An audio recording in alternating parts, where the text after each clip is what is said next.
الله أكبر. لا إله إلا الله.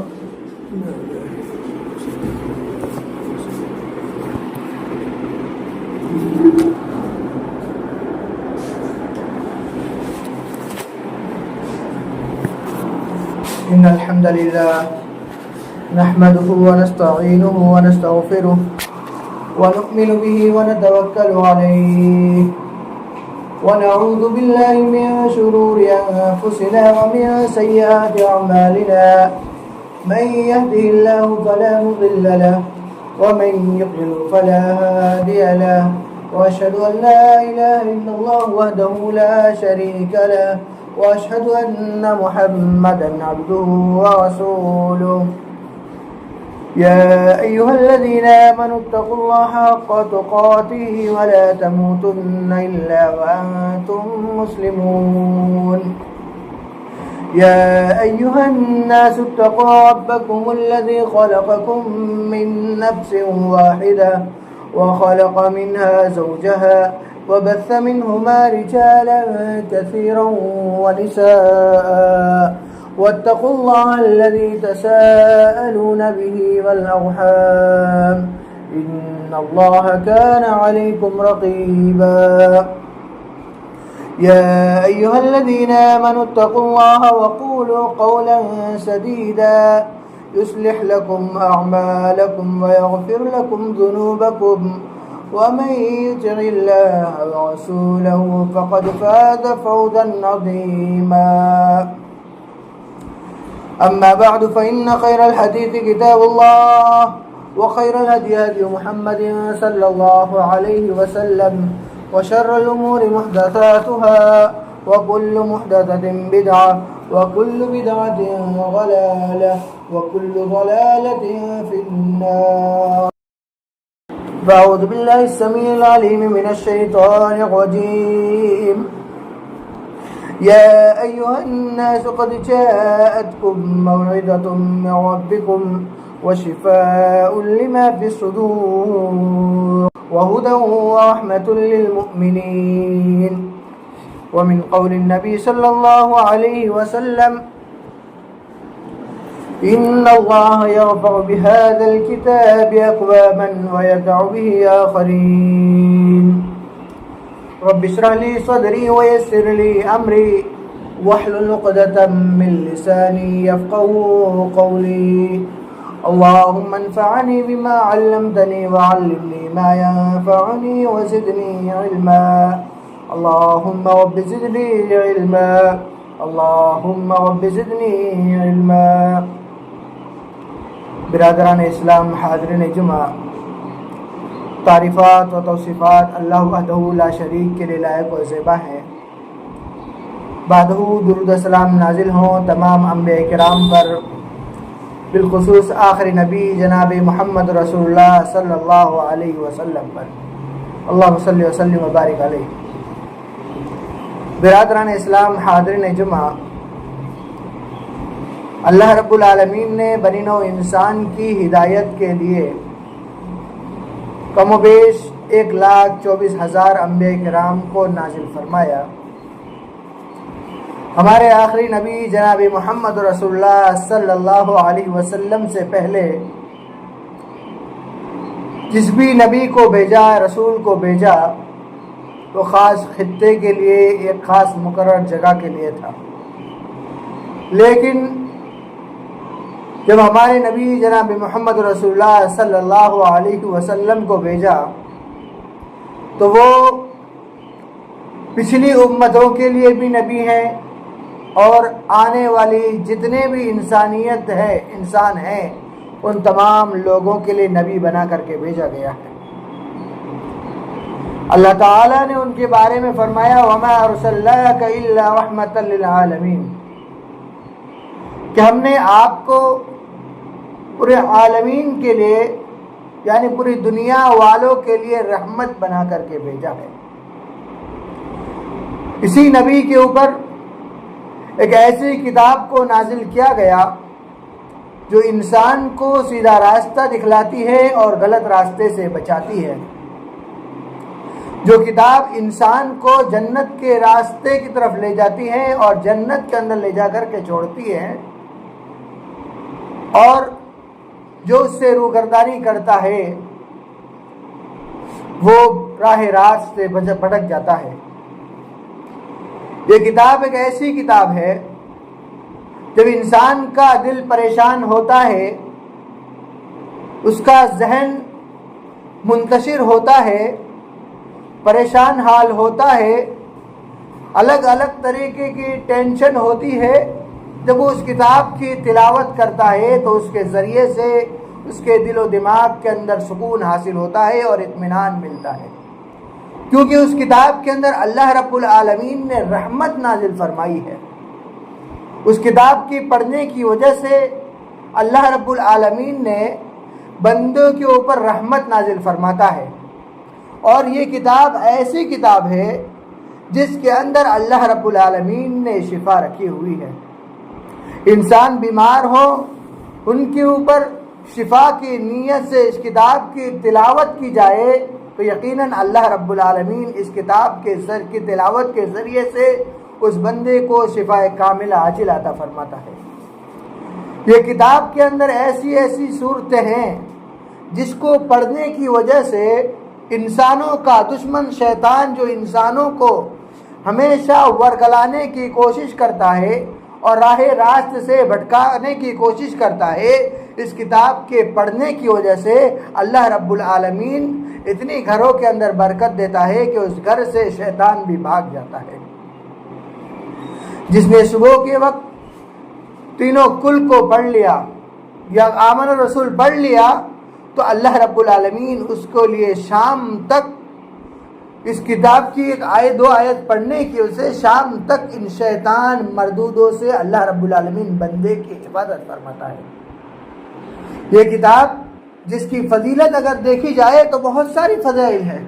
اس کتاب کی فضیلتوں میں سے ایک فضیلت یہ ہے کہ اس کتاب کے ایک حرف پڑھنے پر اللہ رب العالمین 10 نیکیاں دیتا ہے، اور اللہ کے رسول صلی اللہ علیہ وسلم نے مثال دے کر کے سمجھایا کہ اس کتاب کی جو تلاوت کرتا ہے اس کتاب کے ایک ایک حرف پر 10 نیکیاں دی جاتی ہیں، اور اللہ کے رسول صلی اللہ علیہ وسلم نے اس حرف کی وضاحت کرتے ہوئے فرمایا کہ لا اقول الف لام میم حرف،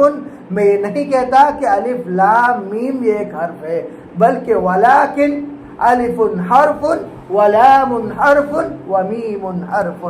لیکن الف پڑھے تو یہ الف ایک حرف ہے، لام پڑھے تو لام ایک حرف ہے، اور میم پڑھے تو میم ایک حرف ہے۔ لہذا جس شخص نے قرآن مجید سے صرف الف لام میم پڑھ لیا تو اس نے 30 نیکیاں حاصل کر لی۔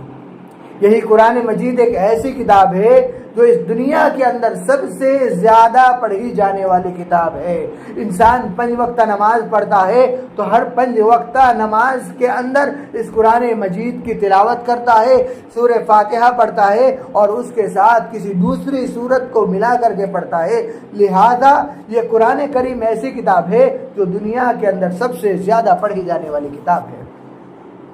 یہ قرآن کریم ایک ایسی کتاب ہے جس کے پڑھنے والے کے درجات اللہ رب العالمین بلند فرماتا ہے، جیسا کہ میں نے خطبہ مسنہ کے بعد ایک حدیث مبارکہ پیش فرمائی جس کے اندر اللہ کے رسول صلی اللہ علیہ وسلم نے فرمایا کہ ان اللہ یرفع بهذا الكتاب اقواما ويضع به آخرین، کہ اللہ رب العالمین بعض اقوام کو اس کتاب کے ذریعے سے، اس کتاب کی پیروی کرنے کی وجہ سے کیا ہے، ان کو ایک بلندی عطا فرماتا ہے، ان کے لیے ایک فضیلت دنیا کے اندر قائم کر دیتا ہے۔ وَيَضَعُ بِهِ آخَرِينَ، اور ایک قوم ایسی بھی ہوگی جو اس قرآن سے کھلواڑ کرے گی، اپنے معنی، اپنے مطلب کے من مانی اس میں کرے گی، اپنے مطلب کے معانی نکال کر کے اس کو سمجھنے کی کوشش کرے گی، تو اسے کیا ہے وَيَضَعُ بِهِ آخَرِينَ، اور اس کو کیا ہے بعض لوگ کیا ہے اللہ رب العالمین ان کو بلندی سے گرا دے گا، یعنی ان کو دنیا کے اندر اس قرآن کی وجہ سے ذلیل کرے گا۔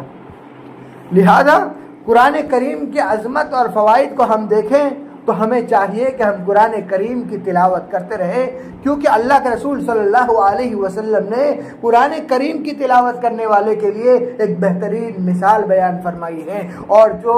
نہیں کرتے ہیں، اور جو منافق ہے فاسق ہیں وہ بھی قرآن کی تلاوت کرتے ہیں نہیں کرتے ہیں، اس کے لیے بھی ایک بہترین مثال بیان فرمائی۔ صحیح بخاری کی حدیث ہے اور صحیح مسلم کے اندر بھی ہے، راوی حدیث ابو موسیٰ اشعری رضی اللہ تعالیٰ عنہ ہے، وہ کہتے ہیں کہ نبی اکرم صلی اللہ علیہ وسلم نے فرمایا کہ مثل الذی یقرأ القرآن کالاترجہ، یہ کہ مومن کی مثال، وہ مومن جو قرآن کریم کی تلاوت کرتا ہے اس کی مثال اس پھل کی طرح ہے، سنترے پھل کی طرح ہے، جو موسمی سنترا جو ہوتا ہے اورنج، اس سے تھوڑا ملتا جلتا ایک پھل آتا ہے ترجا، اس کی طرح ہے، جس کی خوشبو بھی اچھی ہے اور اس کا جو مزہ ہے، اس کا جو ذائقہ ہے وہ بھی اچھی ہے۔ لہذا ایک مومن کا قرآن پڑھنا، یہ اس کے اندر، اس کے دل کے اندر اس کو سرور ملتا ہے، اور ساتھ ہی ساتھ سرور ملنے کے ساتھ ساتھ کیا ہے، اس سے اس کو نیکی اجر و ثواب بھی ملتا ہے۔ لیکن آگے اللہ کے رسول صلی اللہ علیہ وسلم نے فرمایا کہ والذی لا یقرأ القرآن، کہ مومنوں میں سے جو قرآن کریم کی تلاوت نہیں کرتا ہے، کالتمرہ، کہ وہ کیا ہے، کھجور کے مانند ہے، جس طرح کھجور کی کوئی خوشبو نہیں ہوتی ہے، کالتمرہ طعمها طیب ولا ریح لها، کہ اس کی مزہ تو آتا ہے، اس کے اندر ایک مٹھاس تو پائی جاتی ہے، لیکن اس کے اندر کسی طریقے کی کوئی خوشبو نہیں ہوتی ہے۔ تو مومن کی مثال جو دین اسلام پر قائم رہتا ہے، تو اس کی مثال جو قرآن نہیں پڑھتا ہے، دین اسلام کے اوپر تو قائم رہتا ہے لیکن قرآن کریم کی تلاوت نہیں کرتا ہے، تو اس کی مثال کھجور کے مانند ہے کہ اس کے اوپر، قرآن کے اوپر عمل کرنا اس کو فائدہ پہنچاتا ہے، اور لیکن جو اس کے دل کے اندر قرآن کریم کے پڑھنے کی وجہ سے سرور اور خوشی محسوس ہوتی ہے، دل و دماغ کو جو سکون اور ٹھنڈک ملتی ہے، وہ اس کو حاصل نہیں ہوتا ہے۔ آگے اللہ کے رسول صلی اللہ علیہ وسلم نے فرمایا کہ مثل الفاجر الذی یقرأ القرآن، اور دوسرے حدیث اس کے اندر کیا ہے، فاجر کی مثال جو قرآن کریم کو پڑھتا ہے، اور دوسرے حدیث کے اندر مثل المنافق کا لفظ ہے کہ منافق کی مثال جو قرآن کریم کو پڑھتا ہے، ریحانہ، وہ ریحانہ کی طرح ہے۔ ریحانہ ایک قسم کا پھل آتا ہے کہ ریحھا طیب، کہ اس کا مزہ تو میٹھا ہے، ولا طعم ریحانہ ریحھا طیب وطعمها مر، لیکن اس کا مزہ جو ہے وہ کڑوا آتا ہے، اس کی خوشبو جو ہے وہ اچھی ہوتی ہے، لیکن اس کا جو کھانا جو ہوتا ہے وہ ایک قسم کا کڑواہٹ اس کے اندر ہوتی ہے۔ یہ تلسی ہوتی ہے، اس کی خوشبو آتی ہے لیکن اس کے کھانا کیا ہے، اس کے اندر کڑواہٹ ہے۔ تو ایک فاجر جب قرآن کریم کی تلاوت کرتا ہے تو اس کے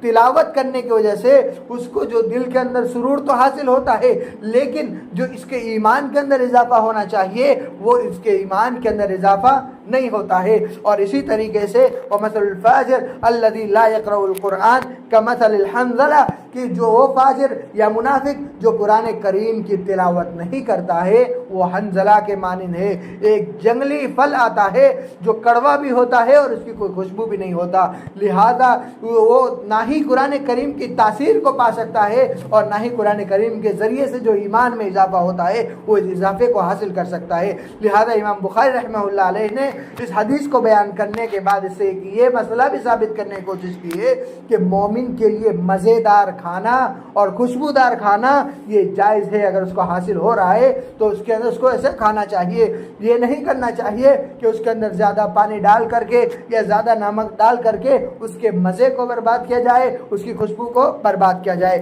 لہذا یہاں میں بیان کر رہا تھا قرآن کریم کے پڑھنے کی وجہ سے جو فوائد حاصل ہوتے ہیں میں اس چیز کو ذکر کر رہا تھا، تو اس حدیث کے اندر یہ ذکر کیا گیا کہ جو مسلمان قرآن کریم کی تلاوت کرتا ہے تو اس تلاوت کی وجہ سے اس کے اندر اس کو سرور حاصل ہوتا ہے، دل سے خوشی ملتی ہے، دماغ کو شانتی ملتی ہے، اور ساتھ ہی ساتھ اس کے ایمان کے اندر اضافہ ہوتا ہے۔ ایک حدیث میں نے آج پڑھی جس کے اندر یہ ذکر تھا کہ مومن جب قرآن کو پڑھے تو اس انداز کے اندر پڑھے، جب مومن قرآن کو سنے تو اس کی یہ حالت ہو کہ سننے کی وجہ سے اس کے اندر اللہ رب العالمین کا ڈر پیدا ہو۔ یہ سنن ابن ماجہ غالباً روایت ہے اور یہ امام البانی رحمہ اللہ علیہ نے اس حدیث کو صحیح قرار دیا ہے۔ لہذا قرآن کریم کو زیادہ سے زیادہ پڑھنا چاہیے کیونکہ اس کے اندر بہت سارے فوائد ہیں۔ آج ہم اپنی زندگی کے اندر پریشان حال ہیں، اس پریشانیوں کو دور کرنے کے لیے اللہ رب العالمین کا ذکر تو ہے، لیکن ساتھ ہی ساتھ یہ قرآن کریم کی تلاوت یہ انسان کو کیا ہے، دوگنا فائدہ دیتی ہے۔ اللہ رب العالمین قرآن کریم کے اندر ارشاد فرماتا ہے یا ایھا الناس قد جاءتکم موعظۃ من ربکم، کہ تمہارے لوگوں تمہاری طرف کیا ہے، قد جاءتکم موعظۃ من ربکم، کہ تمہارے رب کے جانب سے تمہارے لیے کیا ہے، نصیحت آئی ہوئی ہے، وشفاء لما فی الصدور، اور جو اس کے اندر ہے وہ دلوں کے اندر جو بیماری ہے اس بیماری کو ختم کرنے والی ہے، وہدی ورحمۃ للمؤمنین، اور یہ مومنوں کے لیے ہدایت اور رحمت ہے۔ لہذا قرآن کریم کے بارے میں بے ٹوک الفاظ کے اندر اللہ رب العالمین نے یہ فرما دیا کہ دلوں کے سرور کے لیے ہے، انسان کی ہدایت کے لیے ہے، اور انسان کی رحمت کے لیے ہے، اور انسان کے اندر جو بیماری ہوتی ہے اس بیماری سے شفا یابی کے لیے قرآن کریم کو نازل کیا گیا ہے اور ہدایت کے لیے نازل کیا گیا ہے۔ اور اسی طریقے سے جو قرآن کریم کا حافظ ہوتا ہے اس کا درجہ اللہ رب العالمین نے ایک نیکسٹ لیول پہ رکھا ہوا ہے۔ ان کے بارے میں فرمایا کہ الماہر بالقرآن مع الصفرۃ الکرام بررہ، کہ اللہ کے برگزیدہ جو سب سے قریبی فرشتے ہیں ان کے ساتھ ان کا اللہ رب العالمین کے ساتھ جو ان کا حشر ہوگا وہ اللہ رب العالمین ان کے ساتھ ان کا مرتبہ دے گا، مع الصفرۃ الکرام بررہ، جو قرآن کے ماہر ہے۔ لیکن وَيَتَتَعْتَعُ کا لفظ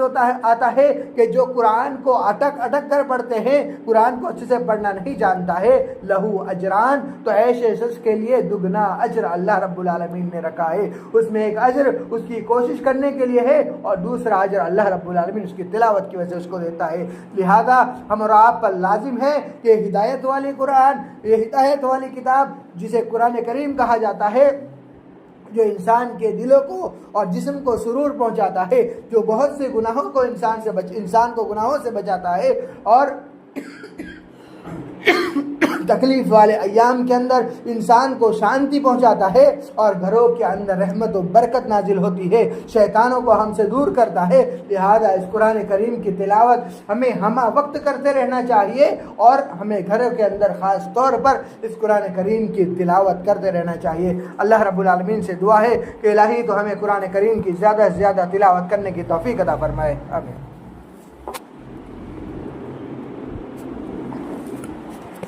إن الحمد لله نحمده ونستعينه ونستغفره ونؤمن به ونتوكل عليه ونعوذ بالله من شرور أنفسنا ومن سيئات أعمالنا، من يهده الله فلا مضل له ومن يضلل فلا هادي له، وأشهد أن لا إله إلا الله وحده لا شريك له، وأشهد أن محمدا عبده ورسوله، أما بعد،